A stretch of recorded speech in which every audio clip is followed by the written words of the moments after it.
कोलकाता निवासी एक परिवार पर एनजेपी स्टेशन में हुआ हमला। यात्रियों की सुरक्षा को लेकर उठ रहे हैं सवाल। एनजेपी में रात में बिरयानी खरीद रहे कोलकाता के एक परिवार पर बदमाशों ने हमला कर दिया।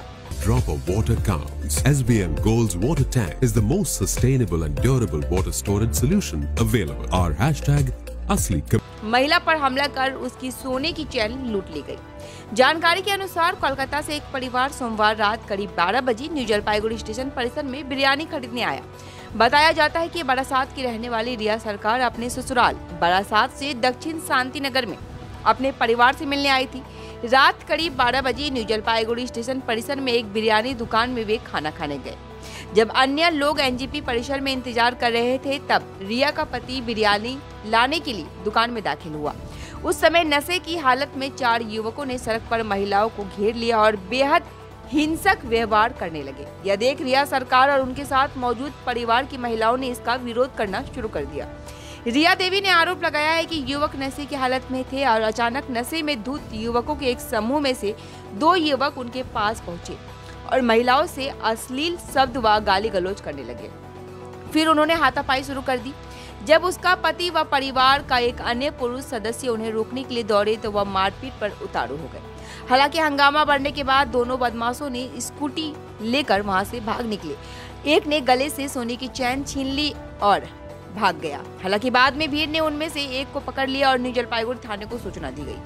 सूचना मिलते ही पुलिस तत्काल मौके पर पहुंची और 2 बदमाशों को गिरफ्तार कर लिया है। स्कूटी पर सवार होकर भागे गए अन्य 2 की तलाश जारी है।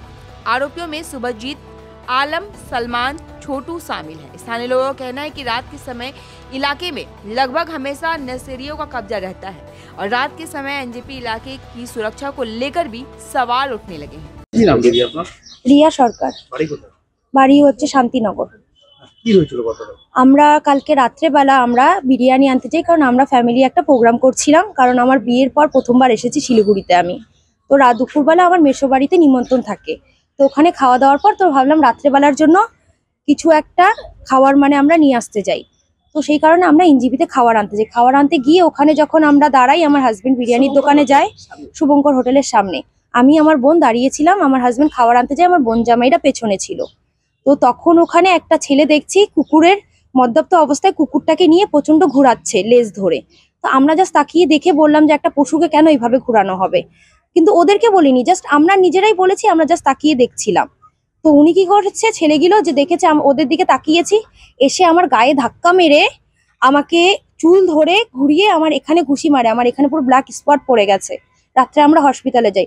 তারপর আমার বোন জামাইরা যখন আটকাতে আসে, ইভেন আমার বোনকেও কোমরে লাথি মারে। আর আমার বোন জামাইরা আটকাতে আসার সময় ওদের নাকে মুখে সব জায়গায় ঘুষি মেরে ওদের নাক দিয়ে রক্ত বের করে দেয়, ওদের হাতে টাতে পুরো ব্যথা লাগে। তখন আমার হাজবেন্ড পেছন দিকে যখন ঘুরে দেখে যে আমাদেরকে মারছে, তখন আমার হাজবেন্ড এসে একজনকে আটকে ধরে নেয়। আর বাকিগুলো আমার চেনটা ছিঁড়ে, একজন চেনটা ছিঁড়ে স্কুটির মধ্যে একজন বসেছিল, বসে চলে যায়। ওই ভিডিওটাও আমাদের নেওয়া আছে, যখন স্কুটিতে ওরা বসে যায় আর একজনকে ধরা হয়। ওরা ছিল হচ্ছে 4 জন, কিন্তু হয়তো এদিক ওদিকে আরো 2 জন ছিল, কারণ ওরা যখন কথা বলছিল বুঝতে পারলাম। কিন্তু আমরা 4 জনেই আমাদের সাথে এই ঘটনাটা করেছে, বাট আরো 2 জন ছিল, ওরা জানি না খুব ওদের চেনা পরিচিত কিনা, কিন্তু মেন 4 জনই ছিল।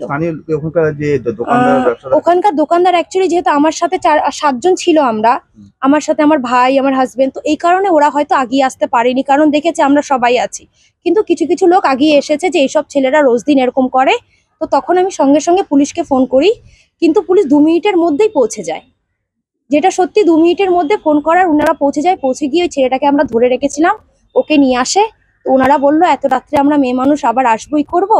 তো এসে এখানে দাঁড়িয়ে আমরা হসপিটালে চলে যাই। হসপিটাল থেকে কাগজপত্র নিয়ে আমরা আজকেই এখন আসা হলো। শুধু আমার চেন আর এই আমার নোয়া আছে, এটা আমার বিয়ের নোয়া। এটা যখন ইসে করতে যায় এটা আমার ভেঙে যায়, নোয়ার ইসেটা আমার এটা টানতে গিয়েছিল না, হাতে লেগে এটা ভেঙে যায়, টানতে গিয়ে ভেঙে গেছে। আর চেনটা এখান থেকে ওরা ছিনে নিয়ে চলে যায়।